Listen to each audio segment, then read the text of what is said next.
The chamber doors sealed shut before I even reached my seat, and I knew this session would not wait for anyone who arrived late. The final vote on human membership was already being called, and every delegate in the round hall was leaning forward, waiting for the numbers to appear above the podium. I slid into my chair just as the count began to climb. 312 votes in favor of removal, only 40 against. It was not close. It was not going to be close. I felt something tighten in my chest, though I told myself it was relief, not guilt. For 3 years, the debates had gone in circles. Humans were too fast to act, too quick to argue, too willing to challenge decisions that older species had made for generations without complaint. Their fleets moved without waiting for permission. Their scientists published findings that embarrassed institutions far older than their entire civilization. They did not fit the shape the Concord had built for its members, and shapes that do not fit get cut away. That was the reasoning, and on that day, I believed it. The human ambassador stood near the center of the floor while the final numbers settled. Her name was Grace Whitfield, and she had represented her people for nearly 6 years. I expected her to argue. I expected raised words, perhaps an appeal to the smaller species who had quietly benefited from human aid over the years.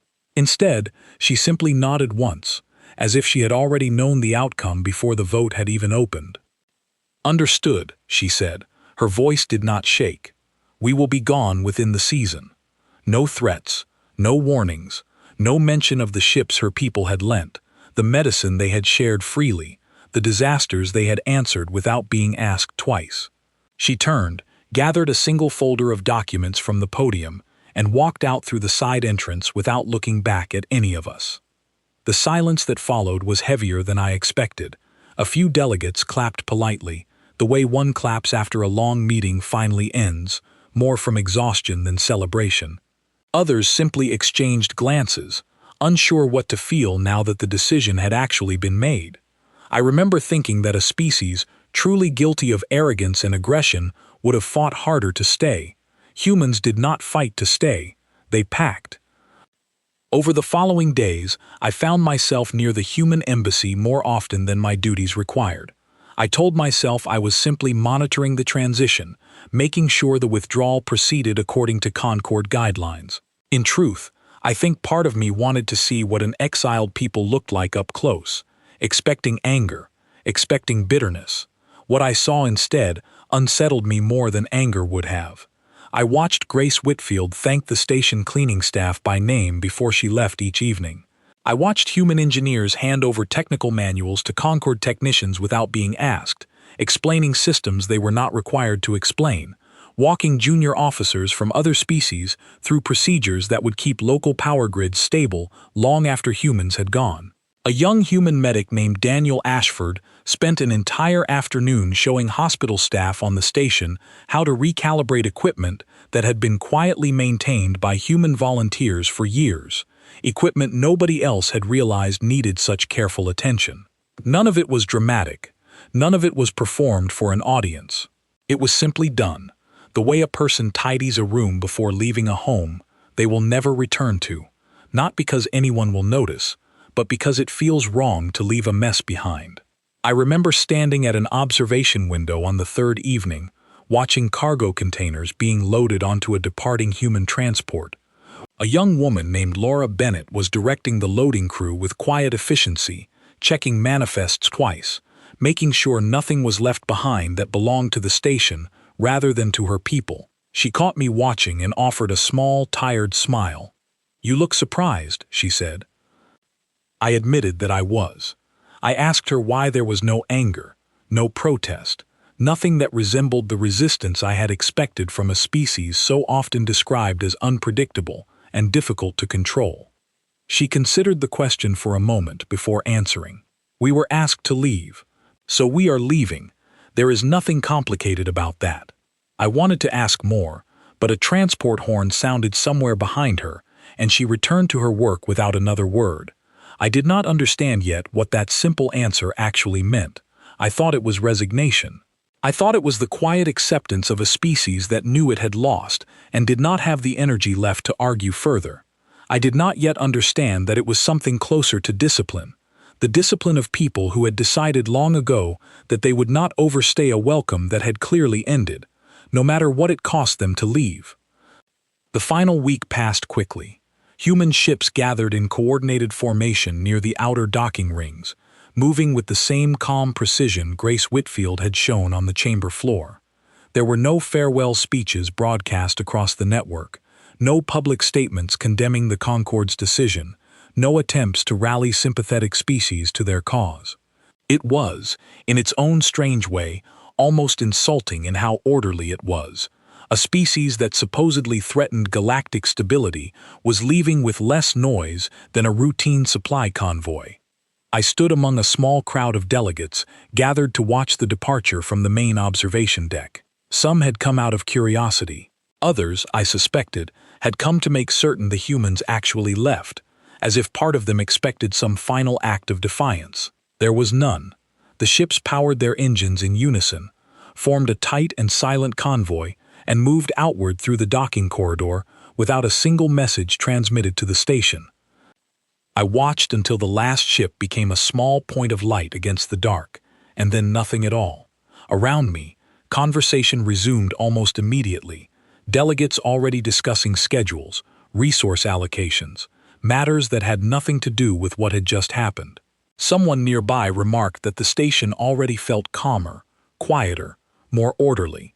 I remember nodding in agreement, though something in that comment did not sit right with me even then. A young delegate named Nora Fielding stood near me during those final minutes, watching the same fading light I was watching. She had voted against the exile, one of the few who had, and I asked her, half out of curiosity and half out of a need to justify my own vote, why she had chosen differently. I spent 2 years working alongside a human logistics officer named Simon Bright, she said. He never once made me feel like my work mattered less because I was slower at it than he was. He simply adjusted his own pace to match mine, without ever mentioning it, so that neither of us fell behind. I never told the council that story because it seemed too small to matter in a vote about galactic stability. I understand now that it was exactly the kind of thing that should have mattered most. I did not have a response for her. I only remember feeling, for the first time since the vote had been announced, a small and uncomfortable doubt settling into a decision I had believed was simple only hours earlier. Nora did not press the point further. She simply returned to watching the last human ship shrink into the dark, her expression unreadable, and left the observation deck before the crowd around us had finished dispersing.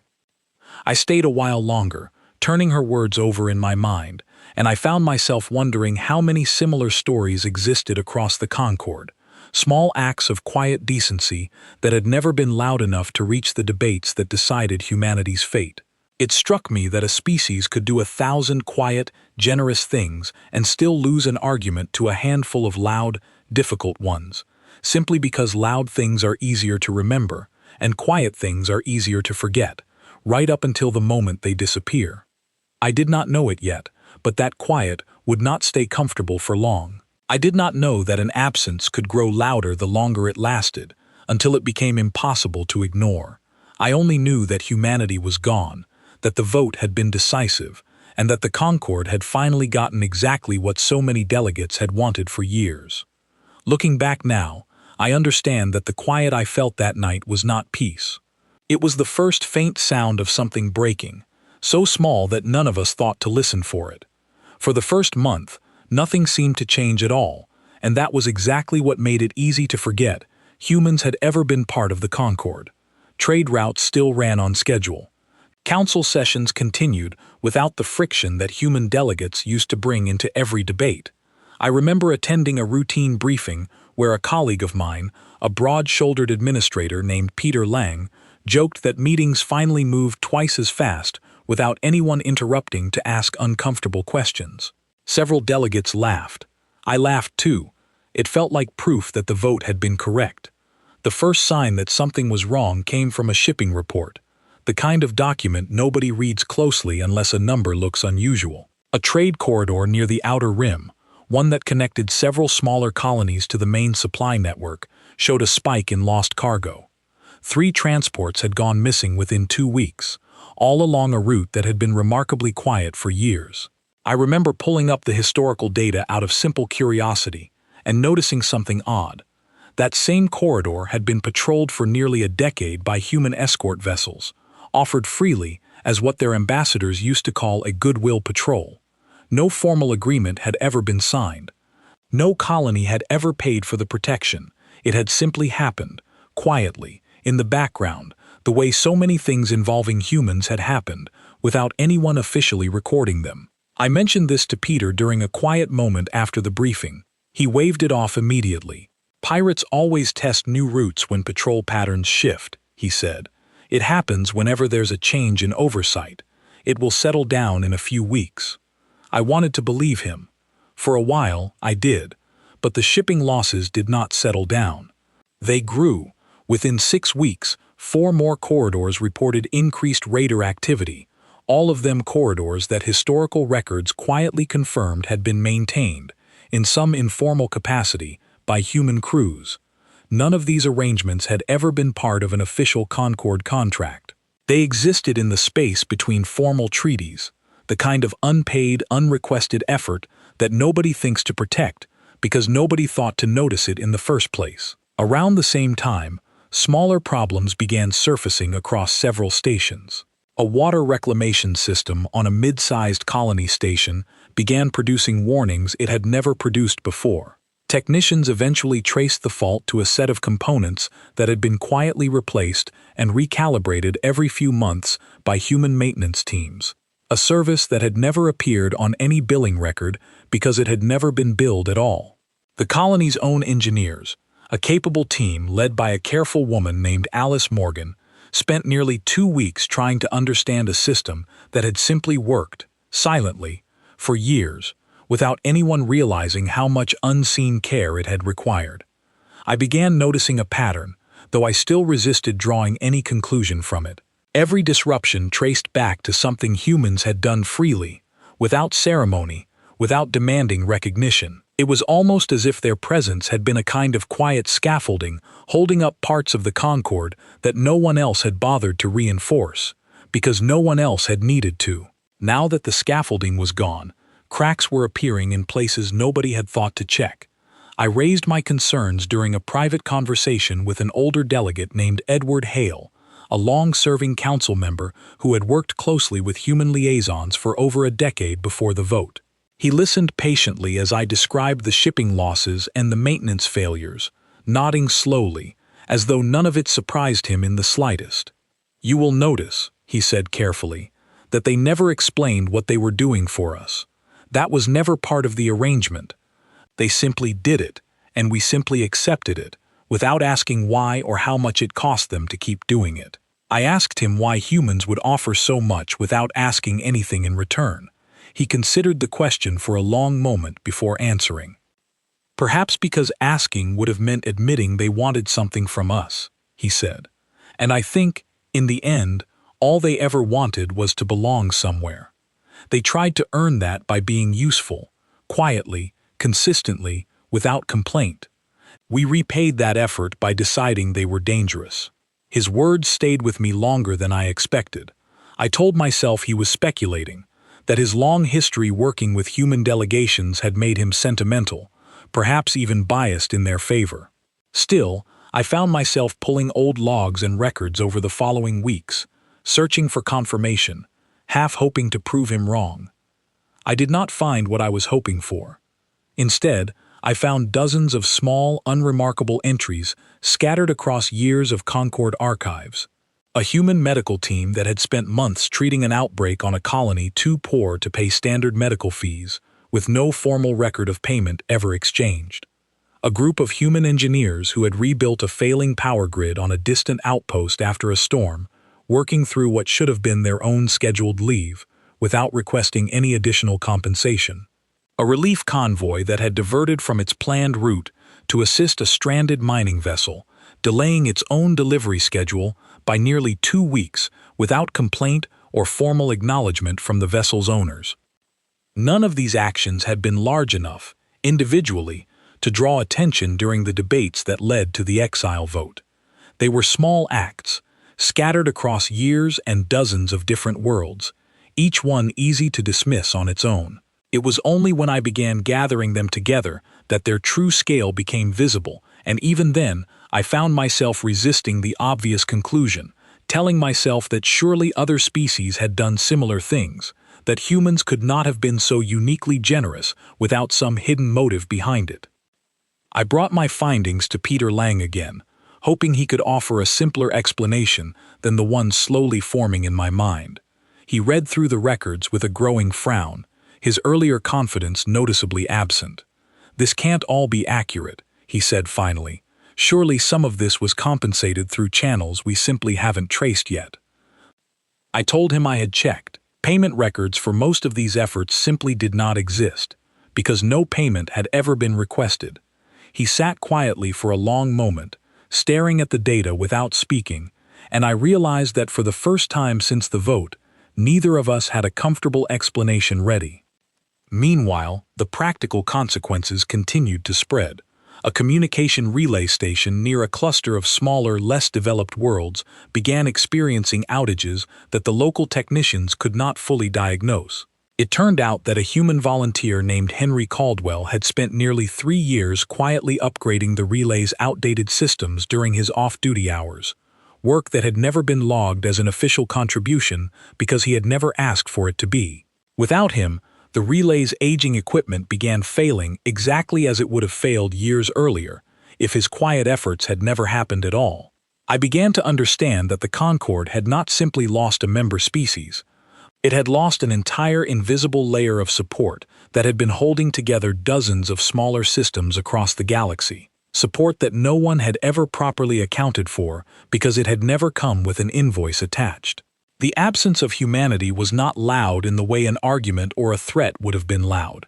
It was loud in the way silence becomes loud after a familiar sound suddenly stops, the kind of quiet that makes you realize how much you had been relying on something you never once thought to appreciate.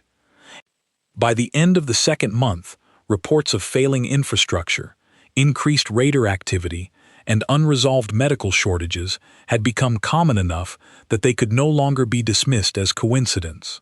Delegates who had once celebrated the vote now sat through briefings with visibly tense expressions, unwilling to say aloud what many of them were clearly beginning to suspect. During that same stretch of weeks, a mining colony called Wren's Hollow reported an equipment failure that nearly stranded an entire shift of workers deep within an unstable tunnel system.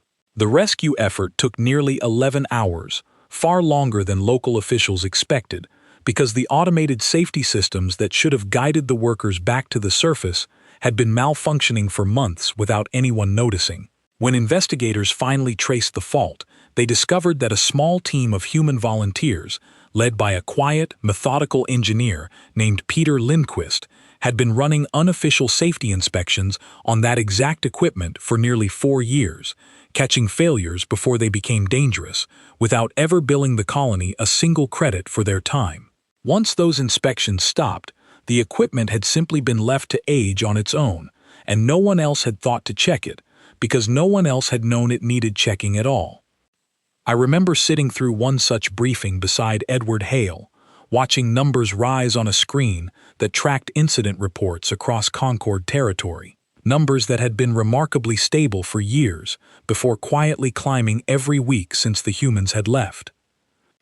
Edward leaned toward me during a pause in the presentation, his voice low enough that only I could hear it. "We convinced ourselves their kindness was ordinary," he said.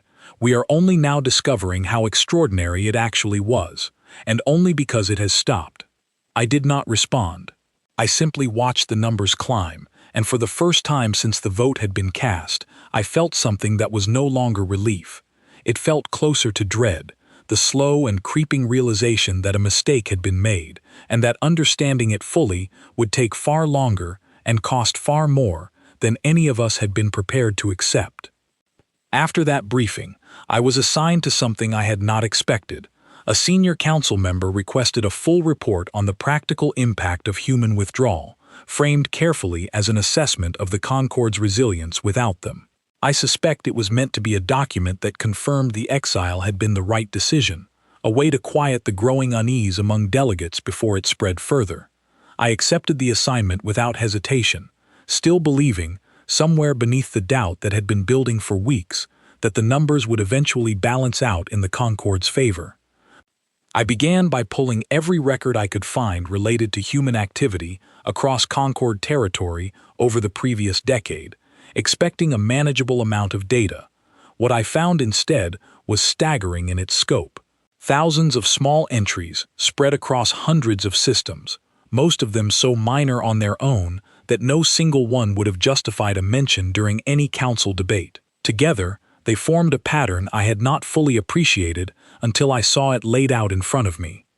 There were disaster relief missions where human ships had arrived before official requests for aid had even finished processing, responding instead to informal distress signals that other species might have waited to verify through proper channels first. There were shared medical research files, freely distributed without licensing fees, that had allowed several poorer colonies to treat conditions they otherwise could not have afforded to address.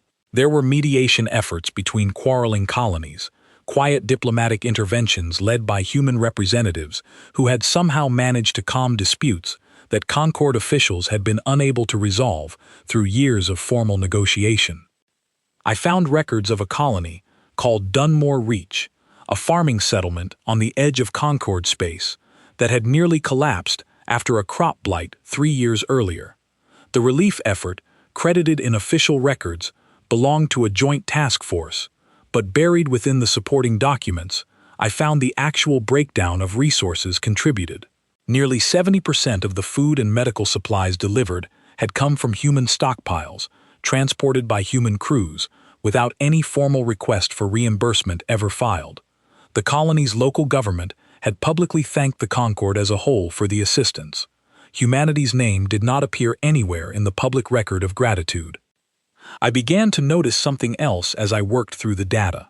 Other species offered aid too, but their generosity almost always arrived attached to something: a trade agreement, a favor owed, a treaty renegotiated in the donor's favor once the crisis had passed. Human aid rarely came with such conditions.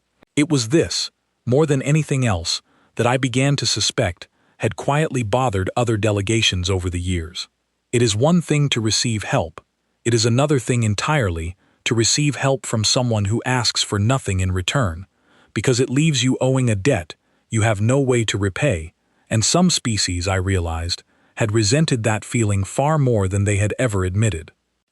A colleague of mine on the research team, a careful and precise woman named Claire Dunmore, coincidentally sharing her name with the very colony I had just been reading about, pointed out something during one of our late working sessions that I had not considered.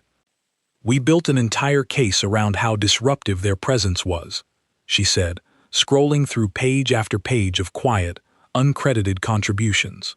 "But look at this. Every disruption we complained about during the debates was loud. Every contribution we're finding now was silent.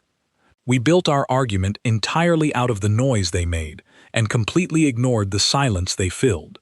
Her observation stayed with me for the rest of that evening. I thought about Grace Whitfield's calm acceptance of the vote, about Laura Bennett's simple explanation on the loading deck, about Henry Caldwell's years of unlogged relay repairs. None of it had been loud. All of it, it seemed, had mattered more than any of us had realized. The most difficult discovery came almost by accident, during a search through station maintenance archives on a mid-sized outpost called Fenwick Station, a settlement that had experienced a catastrophic reactor failure nearly 5 years earlier. Official Concord records describe the disaster and its aftermath in clinical detail, listing casualties, repair timelines, and the eventual construction of a memorial garden near the station's central plaza, built to honor those lost in the accident. I had passed through Fenwick Station once, years earlier, during an unrelated assignment, and I remembered walking through that same memorial garden without giving it much thought.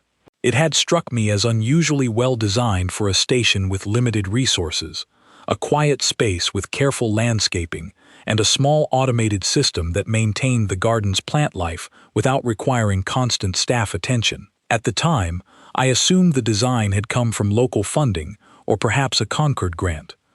Buried deep within the maintenance logs, I found the truth. The garden's design, construction, and ongoing automated maintenance system had all been funded and built entirely by a small group of human engineers who had been stationed at Fenwick during the disaster response. They had stayed months after the official recovery effort ended, working during their own personal time to build something permanent for a station that was not even their own. No plaque anywhere in the garden mentioned their names. No official record credited their contribution. They had simply built it, quietly, and left it behind when their assignment ended, the same way Grace Whitfield and Laura Bennett had left the departure station, without asking anyone to notice. I sat with that discovery for a long time before I could bring myself to include it in my report. It was not the scale of the contribution that affected me most. It was the complete absence of any expectation attached to it. They had built something lasting, for a place they would likely never see again, for people who would likely never know their names, simply because it seemed like the right thing to do at the time. When I finally submitted my findings, the senior council member who had requested the report read through it in silence for a long time before speaking. I remember the discomfort in the room, the way several other delegates present shifted uneasily as the true scope of the data became clear. Someone suggested that perhaps the report was exaggerating human contributions to make a political point. I explained, as calmly as I could manage, that every figure had been pulled directly from existing Concord archives, records that had simply never been compiled together in one place before, because no one had ever thought to ask the question my report was now answering. Edward Hale, who had been invited to review the findings alongside the rest of the council, spoke only once during that meeting. "We spent years arguing about what humans took from this Concord," he said quietly. "None of us ever stopped to properly measure what they gave. I think we are only now discovering that the giving was always larger than the taking, and we simply never noticed, because they never once asked us to." A delegate named Ellen Marsh, who had rarely spoken during earlier debates about the exile, raised a point that lingered with me long after the meeting ended. She asked whether the council had ever, even once, requested a full accounting of what humanity contributed before voting on whether they should be permitted to stay. Nobody answered her directly, because the answer was obvious to everyone in the room. No such accounting had ever been requested. The debates had focused entirely on friction, on disagreement, on the discomfort of dealing with a species that argued and questioned and moved faster than tradition allowed. Nobody had thought to ask what quiet value might be sitting alongside that friction, because friction is loud, and value, when it is freely given, rarely announces itself at all. The room remained silent after that. I remember looking around at the faces of delegates who had voted so decisively for the exile only months earlier, watching the same uneasy realization settle over each of them in turn. We had measured humanity by what made them difficult, and had almost entirely ignored what made them valuable, because value that asks for nothing in return is easy to overlook until it disappears. I left that meeting with a heavier feeling than I had expected. The report had been meant to justify a decision. Instead, it had quietly begun to unravel the confidence that decision had once rested on. I did not yet know how much worse things would become before the Concord fully understood what it had lost, but I understood, for the first time, that understanding alone would not be enough to fix it. The crisis arrived faster than anyone expected, and it arrived on a world I had visited only once before, a densely populated agricultural colony called Marrow Fields, home to nearly 2 million people across 3 connected settlements. I remember receiving the alert during the middle of the night cycle, a priority message flagged with the highest urgency classification the Concord network used. A fast-spreading illness had broken out across the colony's largest settlement, moving through the population faster than local medical teams could contain it. I reached the emergency council session within the hour, along with dozens of other delegates pulled from their sleep cycles by the same urgent alert. The images displayed on the central screen were difficult to look away from: overcrowded medical stations, exhausted local staff working far beyond their capacity, families waiting outside facilities that no longer had space to take in new patients. The colony's own resources, I quickly learned, had never been designed to handle an outbreak of this scale on their own. For years, that gap had been quietly filled by something else entirely. A senior medical officer explained the situation as clearly as she could manage under the circumstances. Marrow Fields had experienced 2 previous outbreaks of similar severity in the past decade, and both had been resolved quickly because of a rapid response medical unit that had arrived within days, staffed and equipped by human volunteers who maintained a standing readiness specifically for situations like this one. Neither incident had required a formal Concord deployment, because the human unit had always responded before one became necessary. No one in that room, myself included, had ever thought to ask why the Concord's own emergency response infrastructure had never needed to develop the same rapid capability. The answer, we all now understood, was that it had never needed to, because humans had quietly ensured it never had to. That capability no longer existed within reach of Marrow Fields. The nearest Concord Medical Response Unit was nearly 2 weeks away at standard travel speed, a timeline that local doctors estimated would allow the illness to spread across the entire settlement network before help could arrive. Someone in the chamber suggested reaching out through diplomatic channels to see whether human authorities might be willing to respond, despite the exile, given the scale of the emergency. The suggestion was met with immediate and uncomfortable silence. I watched several delegates glance toward each other, unwilling to be the one who proposed asking for help from the very people the Concord had voted to remove only months earlier. Edward Hale finally broke the silence, stating plainly that pride could not be allowed to cost lives, and that a formal request should be sent regardless of how it might be received. The council agreed, reluctantly, and a message was drafted and transmitted through the last remaining diplomatic channel still technically open between the Concord and human territory. I remember the tension in the chamber while we waited for a response, delegates pacing near the observation windows, others reviewing outbreak data in silence, all of us aware that whatever answer came back would say something important about what humanity had truly become in the months since their departure. The response arrived less than a day later, delivered through a calm and formal transmission that contained no anger, no accusation, and no satisfaction at the Concord's evident distress. It came from Grace Whitfield herself, still apparently serving in some capacity for her people, despite no longer holding any official position within the Concord. Her message was brief. She acknowledged the emergency, expressed genuine concern for the people of Marrow Fields, and then explained, clearly and without hostility, that human forces would not be deploying to assist. She reminded the council, gently but firmly, that humanity had been asked to leave Concord space entirely, a request they had honored completely and without complaint. Continuing to provide the kind of unofficial assistance that had once been offered freely would contradict the very terms of that exile, terms the Concord itself had established. There was no lecture attached to her words, no mention of the years of quiet aid that had gone unacknowledged. No suggestion that the Concord deserved to suffer the consequences of its own decision. It was simply a calm, final statement of fact, the kind of response that carried more weight precisely because it refused to carry any anger at all. I remember the reaction in the chamber almost as vividly as I remember the message itself. Several delegates appeared genuinely shocked, as though they had expected humanity to abandon their own principles the moment they were needed, proving through their absence exactly the kind of self-interest the original exile debates had accused them of. Instead, humanity had simply done what they said they would do from the very beginning. They had left, and they had respected that departure completely, even when it clearly cost them something to do so. Edward Hale turned to me during the silence that followed, his expression heavier than I had ever seen it. We asked them to leave, and expected them to come running back the moment we needed them, he said quietly.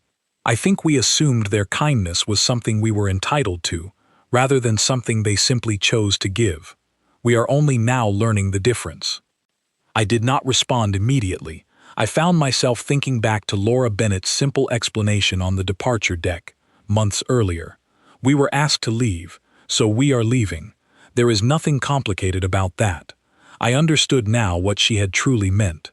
Humanity's discipline in leaving quietly had not been resignation at all.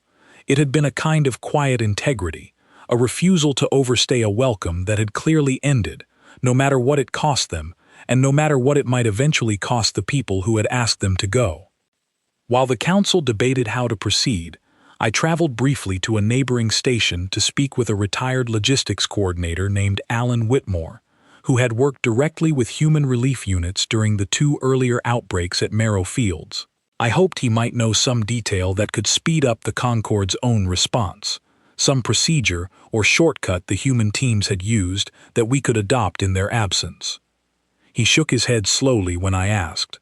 There was no shortcut, he told me. They were simply always ready before anyone else even realized readiness was necessary. That is not a technique you can borrow. It is a habit you either build over years or you do not have when you need it most. His words offered little comfort, but they clarified something I had been struggling to articulate since the crisis began. The Concorde had spent years assuming that human generosity was a resource that would always be available on demand, something we could request when convenient and dismiss when inconvenient. We were only now discovering that generosity built through years of quiet habit could not simply be summoned back the moment it was needed. It had to be earned, patiently, the same way humanity had earned it in the first place, and earning it again would take far longer than losing it ever had.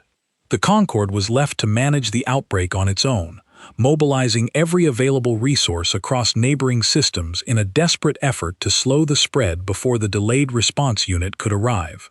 I spent the following days monitoring updates from Marrow Fields, watching local medical teams, reinforced by volunteers from several nearby colonies, work far beyond exhaustion to hold the situation together.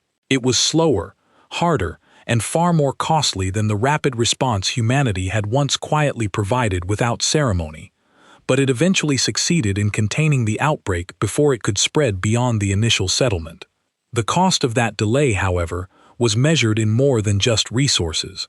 Local reports later confirmed that the extended response time had allowed the illness to affect a significantly larger portion of the population than either of the 2 previous outbreaks combined, a direct and measurable consequence of the readiness that had quietly vanished when humanity departed. It was the first time the true cost of the exile had been counted not in abstract numbers or shipping delays, but in the simple, painful difference between how quickly a crisis could have ended and how long it actually took. I found myself reflecting, during the quiet aftermath of that crisis, on my own role in the vote that had started everything. I had not spoken loudly during the original debates, had not been among the most vocal advocates for exile, but I had voted in favor regardless, swayed by arguments about unpredictability and disruption that had seemed reasonable at the time. I had not once considered, during those debates, what quiet things might disappear along with the loud ones we were so eager to remove. Edward Hale found me sitting alone near the observation deck a few days after the crisis had finally stabilized, watching the slow, steady traffic of Concorde ships moving through the station without any particular purpose in my observation, simply needing somewhere quiet to think. "We will rebuild what we lost eventually," he said, settling into the seat beside me. "It will take longer, and it will cost more, and it will never quite work the same way it did before. I think that is the price of learning a lesson only after it has already been paid for." I asked him whether he believed humanity would ever return, whether some future vote might reverse the decision that had led us here. He considered the question for a long moment before answering, his voice quiet and certain in a way I had not expected. "I do not think they are waiting for us to ask," he said. "I think they have already moved on, exactly as they said they would. I think the hardest part of what we are facing is not the possibility that they might refuse to come back. It is the possibility that they no longer need to." I did not have an answer for him. I only knew that something fundamental had shifted within me since that first calm vote months earlier, a slow and uncomfortable realization that the quiet, unremarkable kindness we had taken for granted for so long had never truly been ordinary at all. We had simply been fortunate enough to receive it without ever understanding its true cost, until the moment it was gone, and by then, understanding alone was no longer enough to bring it back. Nearly a year passed before I finally decided to seek out Grace Whitfield in person. The Concord had spent that year slowly rebuilding what it could, investing heavily in medical response units, infrastructure maintenance programs, and dedicated patrol fleets for the shipping corridors that had once been protected quietly and without cost. Progress was steady but expensive, and every improvement served as a fresh reminder of how much had once been given freely, without anyone fully realizing its value until it needed to be rebuilt from nothing. Finding her was not simple. Human territory operated independently now, beyond the reach of Concord authority, connected to us only through limited trade agreements and a handful of neutral diplomatic contacts who had maintained relationships even after the exile. Through one such contact, I eventually learned that Grace Whitfield had settled on a modest human colony called Ashgrove, a quiet agricultural world far from any major human population center, no longer serving in any official diplomatic role. I traveled there myself, uncertain exactly what I intended to say, only knowing that I needed to understand something I had not yet been able to put into words. Ashgrove was smaller than I expected, a peaceful settlement surrounded by wide fields and simple, functional buildings, nothing like the grand human embassy I remembered from years earlier. I found Grace Whitfield in a community garden near the edge of the settlement, working alongside several other residents, her hands soiled with dirt in a way that seemed almost impossible to reconcile with the composed ambassador I remembered from the council chamber. She recognized me immediately, though she showed no particular surprise at my arrival. She set aside her gardening tools, wiped her hands on a simple cloth, and gestured toward a bench near the edge of the garden, without a word of accusation or resentment in her expression. I did not know how to begin, so I simply told her the truth. I explained the shipping losses, the failing infrastructure, the outbreak at Marrow Fields, the slow and painful process of rebuilding systems that had once relied on quiet human effort no one had properly acknowledged. I told her about my report, about the thousands of small, uncredited contributions I had uncovered, about the memorial garden at Fenwick Station, built by engineers who had never asked for recognition. I told her, finally, that I had come not to ask her people to return, but simply to understand why they had given so much for so long, without ever demanding anything in return. She listened patiently until I finished, her expression calm and thoughtful, the same composure I remembered from the day of the vote itself. "We never gave because we expected something back," she said finally. "We gave because it seemed like the right thing to do, and because belonging somewhere, truly belonging, isn't something you can demand. You can only offer what you have, consistently, and hope it means something to someone eventually."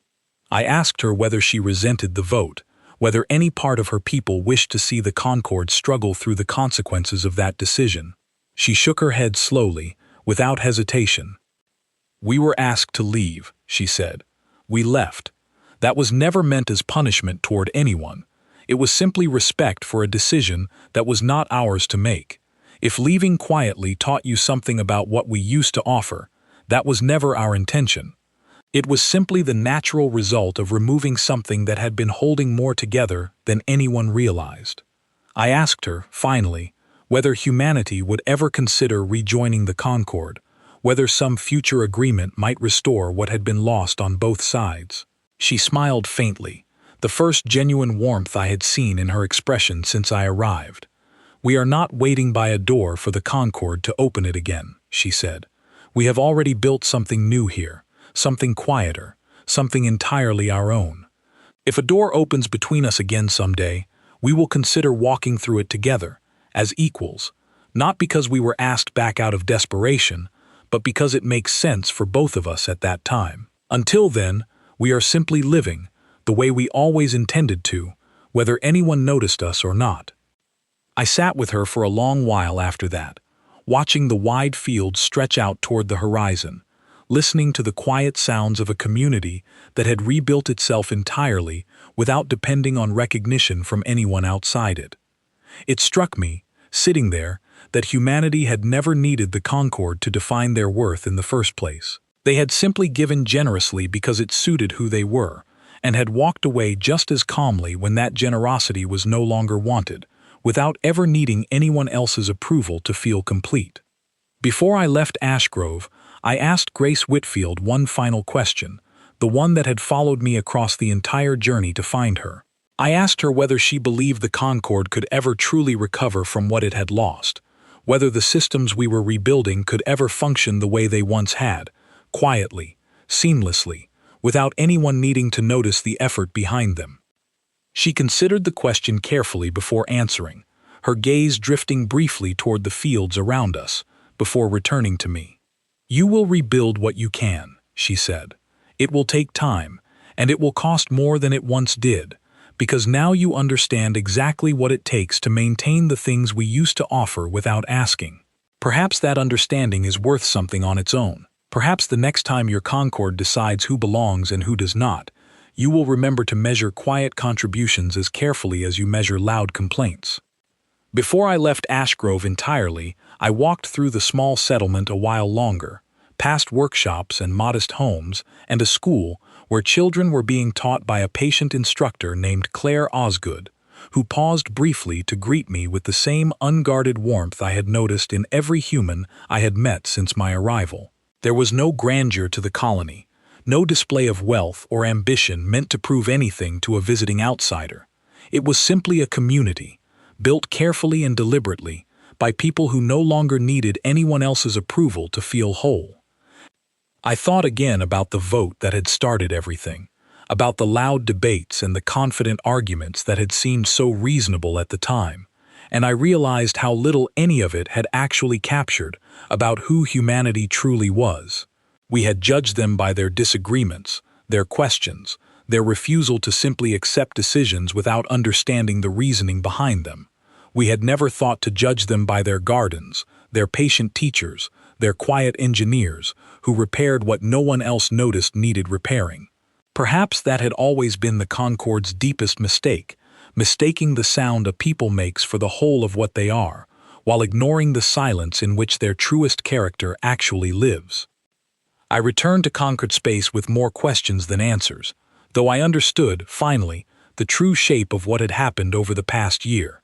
Humanity had not left to punish us. They had not withheld their help out of spite, nor had they returned out of guilt when the consequences became severe. They had simply done exactly what they said they would do from the very beginning, honoring a decision that was never theirs to make, with a discipline that revealed far more about their character than any argument during the original debates ever could have. The Concord continued rebuilding in the months that followed, slowly restoring the systems and protections that had once existed quietly in the background of everyday life.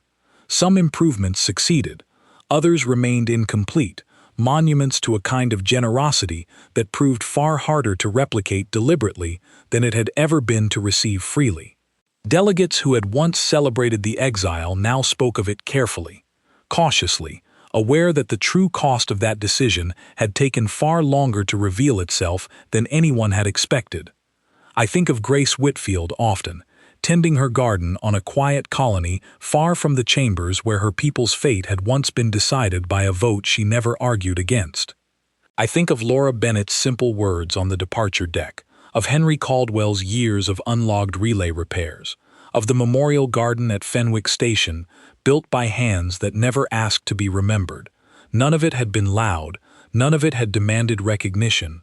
And yet, in the end, it was the absence of all that quiet effort that spoke more clearly than any argument ever could have, teaching an entire Concord a lesson it had never thought to learn while the lesson was still freely being given. Humanity did not need to prove their worth through protest, or persuasion, or a final desperate plea to be allowed to stay. Their worth had already been measured, quietly and completely, in everything that vanished the moment they were gone, and in the silence that followed, louder than any words could ever have been.